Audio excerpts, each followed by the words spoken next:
মুআজ্জাজ মুকাররম। আমরা অনেক কিছুই জানি কিন্তু মানি না। আজ আমাদের সামনে যে মাসটি আসছে মুহররম, এই মুহররম মাসটা আল্লাহ তাআলার কাছে অত্যন্ত দামি এবং প্রিয় মাস। আল্লাহ তাআলা কুরআনুল হাকিমের ভিতরে বর্ণনা করে এই ঘোষণা দেন যে চারটি মাস আমি তোমাদের জন্য যুদ্ধ, বিদ্রোহ, মারামারি, গুনাহগুনি, জুলুম, অত্যাচার, নির্যাতন, নিপীড়ন এগুলোকে হারাম করে দিলাম। এই চারটা মাস তোমাদের জন্য কি নিরাপদ। সেই চারটা মাসের ভিতরে একটা হলো মুহররম, দ্বিতীয় নম্বর হচ্ছে রজব, জিলকদ, জিলহজ। এই চারটি মাসকে আল্লাহ তাআলা নিরাপদ বানিয়েছেন। আর এই নিরাপদের ভিতরে একটা মাস হলো মুহররম। এই মুহররমের ব্যাপারে সূরা বাকারার ভিতরে আল্লাহ তাআলা বর্ণনা করতেছেন, ইন্না ইদ্দাতাশ শুহুর ইনদাল্লাহ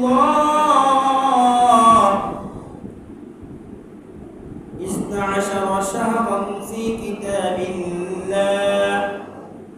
আল্লাহ তাআলা তার কিতাবে এই চারটি মাসের কথা বলতেছেন। তার মধ্যে মুহররম মাস অন্যতম।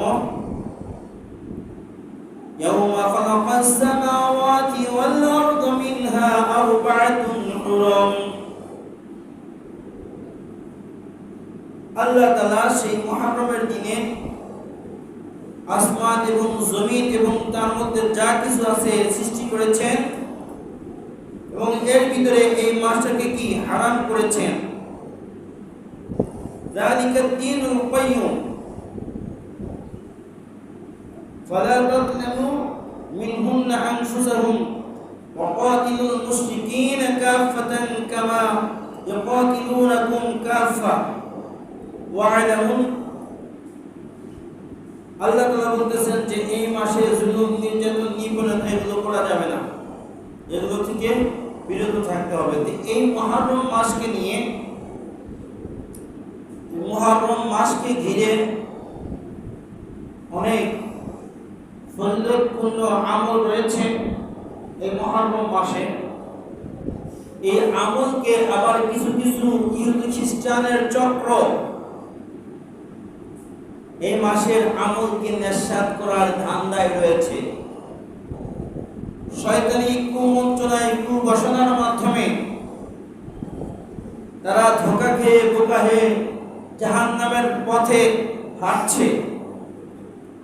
আজ এই মুহররম মাস নিয়ে আপনার ঢাকার বুকে বিহারীরা, শুধু ঢাকা নয় পুরো বিশ্বের বুকে, বিশ্বের প্রান্তে প্রান্তে বিভিন্ন ঘটনার রচনা করেন, যে ঘটনাগুলো ইসলামের সাথে কোনো সম্পর্ক নাই। সেই ঘটনার সাথে কি ইসলামের সাথে কোনো সম্পর্ক নাই। যেমন আমাদের বাংলাদেশের রাজধানী ঢাকা, পুরান ঢাকা, এইখানে কিছু লোক রয়েছে, বিহারি রয়েছে, তারা তাজিয়া মিছিল বাহির করে। কি মিছিল? তাজিয়া মিছিল বাহির করে। এবং কি গ্রামগঞ্জের একদম প্রান্তে প্রান্তে পৌঁছে যায়। ওই দিনকে সকলেই বাড়ি বাড়ি থেকে হাই হোসেন, হাই হোসেন স্লোগান দিয়ে চাউল ডাউল তুলে তারা খিচুড়ির আয়োজন করে। আসলে কি এগুলো ইসলামের সাথে, এগুলোর সাথে সম্পর্ক আছে কি নাই? এগুলোর সাথে ইসলামের সাথে কোনো সম্পর্ক নাই। আল্লাহ সুবহানাহু ওয়া তাআলা পক্ষ থেকে যুগে যুগে আম্বিয়া আলাইহিস সালাতু ওয়াস সালামকে প্রেরণ করেছেন। আম্বিয়াগণ হইতেছেন আমার আপনার সকলের পথ প্রদর্শক, তারা যেই পথ পরিচালিত হয়েছে এবং আমাদেরকে যেই পথ ও পন্থা পদ্ধতি বর্ণনা করে বলেছেন এই পথে তোমরা হাঁটো তাহলে তোমরা সফল কাম এবং কামিয়াবি, সেই পথে আমাকে আপনাকে হাঁটতে হবে। তো এই দিন একটা ঘটনা ঘটেছিল মুহররমের 10 তারিখে। যে ঘটনাটা ঘটেছিল সেটি কুরআনের ভিতর আল্লাহ তাআলা বলতেছেন, وَإِذَا فَرَقْنَا بِكُمُ الْبَحْرَ فَأَنْجَيْنَاكُمْ وَأَغْرَقْنَا آلَ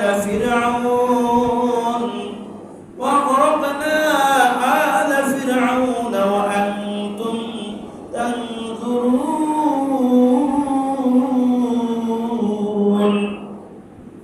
আল্লাহ তাআলা বর্ণনা করতেছেন, وَإِذْ فَرَقْنَا بِكُمُ الْبَحْرَ, সেদিন আমি ফারাকনা বিকুমুল বাহর, সমুদ্রকে বিচ্ছিন্ন করে দিয়েছিলাম, সমুদ্রের মাঝ দিয়ে আমি রাস্তা করে দিয়েছিলাম। ওয়া আনজাইনাকুম, মুসা এবং মুসার সাথী সঙ্গীদেরকে, বনি ইসরাঈলদেরকে আমি সেদিন নাজাত দিয়েছিলাম, হেফাজত করেছিলাম। ওয়া আগরাকনা আলা ফিরআউনা, এবং ফিরআউন সহ তার যত লস্কর রয়েছে, বাহিনী রয়েছে, তাদেরকে এই নীল নদে চুবিয়ে চুবিয়ে মেরেছিলাম, তাদেরকে নিষ্পেষিত করেছিলাম। আনতুম তানজুরুন, তোমরা কি এগুলো দেখো না? এগুলো থেকে কি তোমরা সজাগ হও না? এই ফিরআউনের এবং মুসা আলাইহিস সালামের যে কাহিনী, এই কাহিনীটা এই মুহররমের মাসে হয়েছিল। এই মুহররম মাসে এই কাহিনীটা ঘটেছিল। আর সেই কাহিনী থেকেই মুহররমের রোজা, সেই রোজাটা আসলো কেমনে? আল্লাহ তাআলা সেটা কোরআনের ভিতরে বর্ণনা করতেছেন। وَجَاوَزْنَا بِبَنِي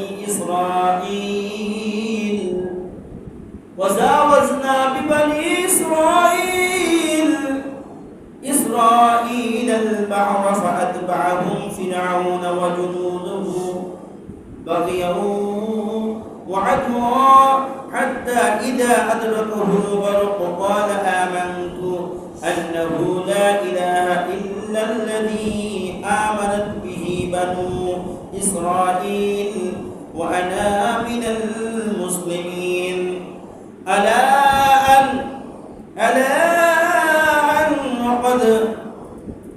وقد عصيت قبل وكنت من المفسدين إلى الآخر الآية। আর এই দিনকে আল্লাহ তাআলা ওয়াজাওয়াজনা বনি ইসরাঈল আল বাহরা ফাআতবাহুম ফিরআউন, আর সেদিন আল্লাহ তাআলা মুসা পয়গম্বরকে এবং তার সাথী সঙ্গীদেরকে নাজাত দিয়েছিলেন এবং ফিরআউনকে নীল দরিয়ায় চুবে চুবে যখন মারে, তখন ফিরআউন বলে, আমিও সেই বনি ইসরাঈলের মতো ঈমান আনয়ন করলাম, আল্লাহ আমিও বনি ইসরাঈলের মতো ঈমান আনয়ন করলাম, আনা মিনাল মুসলিমিন, আমিও তাদের অন্তর্ভুক্ত মুসলমান হয়ে গেলাম, তাদের অন্তর্ভুক্ত হয়ে গেলাম, তুমি আমাকে হেফাজত করো। তখন আল্লাহ তাআলা বলে, প্রত্যক্ষ সাক্ষী, পূর্বে তুমি জালেম ছিলা, জুলুমবাজ ছিলা, অত্যাচারী ছিলা, অতএব তোমাকে আমি নির্দেশন হিসেবে তোমাকে পৃথিবীর মানুষের একটা নির্দেশন হিসেবে আমি তোমাকে রেখে দিব, যার কারণে দেখবেন জাদুঘরে এখনো ফিরআউনের লাশ রয়েছে, বসে না, তাকে মাটি গ্রহণ করে নাই। আল্লাহ তাআলা ওইভাবে রেখে দিয়েছে যে জালেমের শাস্তি, এরকমই দৃষ্টান্তমূলক শাস্তি আল্লাহ তাআলা দিয়ে থাকেন। এটা দেখানোর জন্য, পৃথিবীবাসীর জন্য এটা একটা নির্দেশন বা আলামত আল্লাহ তাআলা রেখে দিয়েছেন আজও পর্যন্ত। তো মাসে আমাদের কি কি করণীয় সেই ব্যাপারে আল্লাহ রাসূলের একটা হাদিস এখানে বর্ণনা করতেছেন সাহাবী عن ابن عباس رضي الله عنهما أن رسول الله صلى الله عليه وسلم قدم المدينة فوجد اليهود صيام يوم عاشوراء যে আল্লাহ রাসূল সাল্লাল্লাহু আলাইহি ওয়াসাল্লাম যখন হিজরত করে মদিনায় গমন করেছেন, মদিনায় গিয়েছেন, যাওয়ার পরে আল্লাহ রাসূল সাল্লাল্লাহু আলাইহি ওয়াসাল্লাম একজন ইহুদিকে দেখতে পায়। কি পায়? একজন ইহুদিকে দেখতে পায়। সেই ইহুদি রোজা রাখতেছে। তো আল্লাহ রাসূল জিজ্ঞেস করলেন, فقال لهم رسول الله صلى الله عليه وسلم ما هذا اليوم الذي تصومونه, যে তুমি আজকে কিসের রোজা রাখো, কিসের রোজা? সেই ব্যক্তি বলতেছেন, فقالوا هذا يوم عظيم, এই দিনটি মহান দিন, এই দিনটি মহান, এই জন্য এই দিনে রোজা রাখি। কোন দিনটি মহান? বলতেছে আনজালাল্লাহু ফি মূসা ওয়া কওমহু, এই দিন আল্লাহ তাআলা মূসা এবং তার কওমকে নাজাত দিয়েছেন। ওয়া কওমা ফিরআউনা ওয়া কওমহু, এবং ফিরআউন এবং তার সম্প্রদায়কে এই দিনে পানিতে নীল নদে ডুবিয়ে মেরেছেন। ফাসামাহু মূসা শুকরান, এই জন্য আমি মূসা আলাইহিস সালাতু ওয়াস সালামের এই নাজাত, এই আনন্দ উল্লাসের জন্য আমি এই দিন শুকরিয়া দান রোজা রাখতেছি, এই দিন শুকরিয়া দান রোজা রাখতেছি। এখন বলতেছে আল্লাহ রাসূল, ফানাহনু নাসুমুহু, যে এইভাবে তোমরা রোজা রাখো, আমরাও রাখবো। ফাকালা ইয়া রাসূলুল্লাহ সাল্লাল্লাহু আলাইহি ওয়াসাল্লাম নাহনু আহাক্কু, যে এটা তো আমাদের ভাই মূসা আলাইহিস সালামের পক্ষ থেকে আমি নবী মুহাম্মদুর রাসূলুল্লাহ সাল্লাল্লাহু আলাইহি ওয়াসাল্লাম এর জন্য এটা হক, এটা এর জন্য আমার ভাই মূসা এর পক্ষ থেকে আমি নবী মুহাম্মদুর রাসূলুল্লাহ সাল্লাল্লাহু আলাইহি ওয়াসাল্লামের প্রতি হক, তার জন্য রোজা রাখা। এই জন্য মুহররমের 9, 10 হয় আপনারা দুইটা রোজা রাখবেন, কারণ মুহররমে ইহুদিরা খ্রিস্টানরা এরা একটা রোজা রাখে। আর আমাদের আহলে সুন্নাত ওয়াল জামাতের আকীদা অনুযায়ী তথা মুসলমান হিসেবে পয়গম্বরের উম্মত হিসেবে এই দিনে দুইটা রোজা রাখা, যেন আমাদের রোজার সাথে ইহুদি খ্রিস্টানের রোজা না মিলে যায়। হয় আপনি 9, 10 দুইটা রোজা রাখবেন, অথবা 10, 11 এই দুইটা দিন রোজা রাখবেন। তাহলে আমার আপনার রোজার সঙ্গে যেন ইহুদি খ্রিস্টানের রোজা মিলে না যায়, এটা খেয়াল করে রাখতে হবে এই রোজাটা। আর এই রোজা রাখলে কি সব? রমজান রোজার পরেই এই রোজার সব রয়েছে। এই রোজা রাখলে আল্লাহ যদি রহম করে, আল্লাহ যদি দয়া করে, হয়তো আপনার 1 বছরের গুনাহ খাতা, সগীরা গুনাহ আল্লাহ তাআলা মাফ করে দিবেন।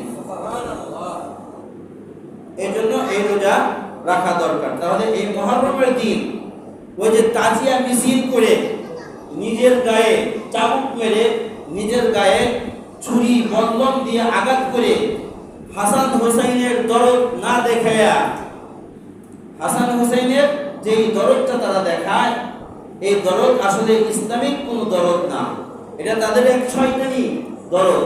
কারণ হাসান হুসাইনের প্রতি ভালোবাসা তো বাঁচতে হবে ইসলামের স্বার্থে, যেটা আল্লাহ রাসূল এবং কোরআন এবং হাদিস থেকে যেটা এসেছে সেটা করতে হবে। যেমন এই দিনে আল্লাহ রাসূল সাল্লাল্লাহু আলাইহি ওয়াসাল্লাম মুহররমের রোজা পালন করেছেন, এই দিক দিয়ে আমাকে আপনাকে মুহররমের রোজা পালন করতে হবে। ওই হাসান হুসাইনের এই যে শাহাদাত বরণ, এটা একটা ভালো জিনিস যে শাহাদাত বরণ করে সে ইসলামের বাতিকে ফুৎকার দিয়ে নিভে দিতে দেয় নাই, শাহাদাত বরণ করে নিজের প্রাণকে আল্লাহ তাআলার রাস্তায় উৎসর্গ করে দিয়ে সে শাহাদাত বরণ করে এই পৃথিবীতে ইসলাম যেন টিকে থাকে সেই বাতিকে সচল করেছেন হাসান হুসাইন। এই জন্য ওই হাসান হুসাইনের শাহাদাতকে কেন্দ্র করে তাজিয়া মিছিল করার কোনো দরকার নাই। এই ব্যাপারে ইসলাম আপনাকে সমর্থ দেয় নাই। এই ব্যাপারে ইসলাম এটাই সমর্থ দিয়েছে যেটা রাসূল সাল্লাল্লাহু আলাইহি ওয়াসাল্লাম থেকে রোজা একটা রোজা রাখার কথা আসছে, যেই মুহররমের 9 এবং 10 তারিখ এবং 10 এবং 11 তারিখে তোমরা রোজা রাখো। আর এই রোজা যদি কাজা হয়ে যায়, এটার কোনো কাজা আদায় করতে হবে না, কারণ মুস্তাহাব, কাজা করতে হবে না। এখন এই যে হাসান হুসাইনের যে কারবালার ঐতিহাসিক ট্র্যাজেডি, যে ঐতিহাসিক ঘটনা, এই ঘটনার সূচনা কোত্থেকে, কিভাবে এই ঘটনা ঘটল, এই ঘটনাটার সূচনা বা ভূমিকা কিভাবে ঘটল? যখন সমগ্র বিশ্বের বুকে তাওহীদের কালেমার পতাকা পথ পথ করে সারা বিশ্বের বুকে মুসলমানের এই পতাকা, কালেমার পতাকা, তাওহীদের পতাকা, তাওহীদের আওয়াজ ভেসে বেড়াইতেছে, পতাকা উঠতেছে, তখন আমার আপনার চিরশত্রু ইহুদি খ্রিস্টান, তখন তারা চিন্তা করলো যে এদের এই স্বৈরাচার, এদের এই সমচর বা এই উচ্চ আকাঙ্ক্ষা, এই ইসলামের পতাকা উঠতেছে, এই পতাকার, এই ইসলামের আলোকে কিভাবে নিভানো যায়, তারা চক্রান্তে চক্রিত হলো। এবং তারা কি করলো? বিভিন্নভাবে চক্রান্ত করলো ইহুদি খ্রিস্টিরা। আর এটা কিভাবে বন্ধ করা যায়, সেই সুবাদেই তারা 35 হিজরি থেকে সূচনা করলো। তখন খেলাফত কাল ছিল হযরতে ওসমান গনি রাদিয়াল্লাহু তাআলা আনহু। ওসমান ইবনে আফফান যখন খলিফায় নিযুক্ত ছিলেন, উনি তেলাওয়াত করতেছিলেন। তেলাওয়াতরত অবস্থায় 14 জনের এক ইহুদি দল, তারা চক্রীয় দল, ওসমান ইবনে আফফানকে আঘাত করে এবং হত্যাকাণ্ড শুরু করে দেয়। ওসমানকে হত্যা করে। রক্তে রঞ্জিত ওসমান গনি রাদিয়াল্লাহু তাআলা আনহু তাদের নাম না বলে, এই জন্যই নাম না বলে ওসমান রাদিয়াল্লাহু তাআলা আনহু বললেন যে তোমরা যারা আমার অনুসারী রয়েছো, তোমরা এখান থেকে চলে যাও, যেন আমি ওসমান রাদিয়াল্লাহু তাআলা আনহু এই হত্যাকে নিয়ে ইসলামের ভিতরে মুসলমানদের মাঝে রক্ত রঞ্জিত না হয়, মুসলমানদের ভিতর রক্তপাত, মারামারি, হানাহানির সৃষ্টি না হয়, মুসলমানদের ভিতর যেন ফাটল না ধরে। এই জন্য ওসমান রাদিয়াল্লাহু তাআলা আনহু সেই হত্যা সূত্রকে গোপন রাখবেন। এরপর ওসমান রাদিয়াল্লাহু তাআলা আনহু ওইখানে যখন ইন্তেকাল করলেন, করার পর ৪৪ নম্বর খলিফা হযরত আলী রাদিয়াল্লাহু তাআলা আনহু খিলাফতের দায়িত্বে সমাসীন হলেন এবং সিরিয়ার গভর্নর হিসেবে মুয়াবিয়া ছিলেন। মুয়াবিয়া রাদিয়াল্লাহু তাআলা আনহু আলী রাদিয়াল্লাহু তাআলা আনহুকে অনেক সম্মান করতেন। আলী রাদিয়াল্লাহু তাআলা আনহু মুয়াবিয়াকেও সম্মান করতেন। মুয়াবিয়া ছিল হযরত ওসমান গনি রাদিয়াল্লাহু তাআলা আনহু ইয়ার চাচাতো ভাইয়ের ছেলে ছিল। আর ওসমান রাদিয়াল্লাহু তাআলা আনহু মুয়াবিয়ার চাচার ছেলে ছিল। আত্মীয়তার সম্পর্ক ছিল মুয়াবিয়ার সাথে। তো মুয়াবিয়া আলী রাদিয়াল্লাহু তাআলা আনহুকে বলেন যে আমি তো তার আত্মীয় হিসেবে আমি চাইতেছি আপনি ওসমান রাদিয়াল্লাহু তাআলা আনহুর হত্যাকাণ্ডের যে বিচার, এই বিচার কার্যকর করুন, বিচারের আইন কার্যকর করুন। তখন আলী রাদিয়াল্লাহু তাআলা আনহু বলতেছেন যে আমি তো কেবলমাত্র খলিফার আসনে সমাসীন হয়েছি, এখন দেশের অবস্থা তেমন একটা ভালো না, নাজুক অবস্থা। দেশের অবস্থা আমার হাতে নিয়ন্ত্রণে আসুক, তাহলেই এই বিচার কার্য সমাধান হবে। যেমন নাকি আমার আপনার ঘনঘনি নদীমাতৃক দেশ বাংলাদেশ, এই বাংলাদেশ যখন এরকম বিপ্লবের পর ছাত্রদের মাঝে যে বিপ্লব হয়েছে, বিপ্লবের পর প্রধান উপদেষ্টা তার আসনে সমাসীন, এরপর সংস্কার, দেশের সংস্কার করতে হবে, তারপরে নির্বাচন, কিন্তু সামলাইতে পারতেছে না। যার কারণে আবার কি হইতেছে, নির্বাচন আইসে জিতেছে, সংস্কার আর শোনা যেতেছে না। ঠিক আলী রাদিয়াল্লাহু তাআলা আনহু যখন খলিফার দায়িত্বে নিযুক্ত হন, তখন দেশটা ছিল, তার রাজত্ব অবস্থাটা ছিল ওরকম দুর্ভিক্ষ অবস্থা, এবার মানে বিশৃঙ্খল পূর্ণ অবস্থা ছিল। বিশৃঙ্খলকে সুশৃঙ্খলে রূপ দেওয়ার পরে বিচারের কার্য করবেন, কিন্তু এইটা নিয়ে কুচক্রী কিছু মহল উভয়ের ভিতরে দলাদলি সৃষ্টি করে এবং আলী রাদিয়াল্লাহু তাআলা আনহু থেকে দুটি দল বের হয়। একটা হইতেছে আলী রাদিয়াল্লাহু তাআলা আনহুকে অনুসরণ করে, সেই অনুসরণকারী দলটা হইতেছে শিয়া।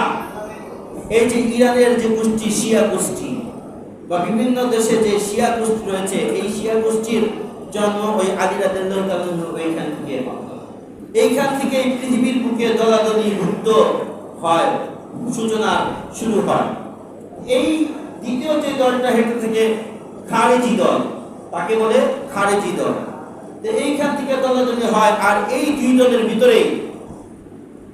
ভিতরেই ওই যে কুচক্রী দল যারা ওসমানকে হত্যা করেছে, ওসমান রাদিয়াল্লাহু তাআলা আনহু যুন্নুরাইন কে হত্যা করেছে, তাদের ভিতর যে কুচক্রী দল ইসলামের আলোকে নিভে দিবে, তারা আলী রাদিয়াল্লাহু তাআলা আনহুর দলে এবং মুয়াবিয়ার দলে ঢুকে তারা চাবিকাঠি নাড়তে থাকে।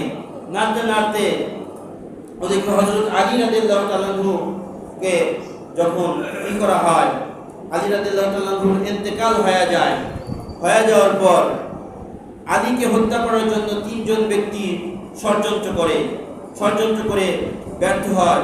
ওদিকে সময় পার হয়ে যায়। এরপরে হুসাইন রাদিয়াল্লাহু তাআলা আনহুর হাতে যখন খলিফাতের দায়িত্ব আসে, আর ওইদিকে মুয়াবিয়া তার রাজ্য চালাতে থাকে, যে সিরিয়ার গভর্নর সেইখানে কাজ করতে থাকে। কাজ করতে আলী রাদিয়াল্লাহু তাআলা আনহু তার দুই সন্তান হাসান এবং হুসাইনকে মুয়াবিয়ার হাতে বায়াত গ্রহণ করে, তাদের ভিতর ভালোভাবে চলতে থাকে। কিন্তু ওই কুচক্রী মহল যখন মুয়াবিয়া চলে যায়, মুয়াবিয়া যখন সময় শেষ হয়ে যায়, ইন্তেকাল করে, এরপরে তার ছেলে ইয়াজিদ যখন আসে, ইয়াজিদ আসার পর তাদের সঙ্গে আর হাসান হুসাইনের সঙ্গে এক প্রকারের দ্বন্দ্ব লাগায় দেয়। দ্বন্দ্বের এক পর্যায়ে এসে শাহাদাতের পিয়ালা বরণ করে হুসাইন রাদিয়াল্লাহু তাআলা আনহু। এই যে শাহাদাতের পিয়ালা বহন করছে, কিন্তু এই শাহাদাত কিন্তু ইসলামের বাতিকে উজ্জ্বল করার জন্য, আসলে তাদের ভিতরে যে দ্বন্দ্বটা তৈরি করেছে আজ এই ইহুদি খ্রিস্টান, যারা ইহুদি বর্বরতার জাতি, ইসরায়েলের যে ইহুদি, এই ইহুদিরাই হইতেছে এই মুসলমানদের চিরশত্রু। তারা শুরু থেকেও শত্রু ছিল, এখন পর্যন্ত শত্রুতা করে আসছে।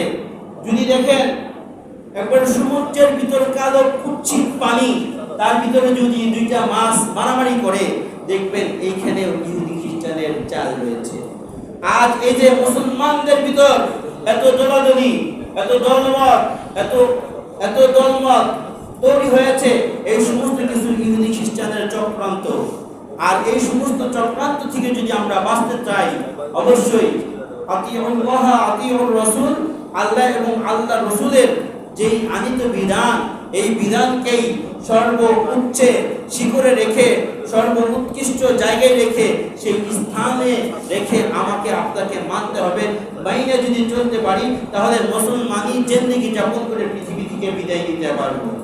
আল্লাহ সুবহানাহু ওয়া তাআলা আমাকে আপনাকে যেগুলো আলোচনা করলাম, এই আলোচনাগুলো ভিতরে আমল করার মতো তৌফিক দান ফরমান। আমিন।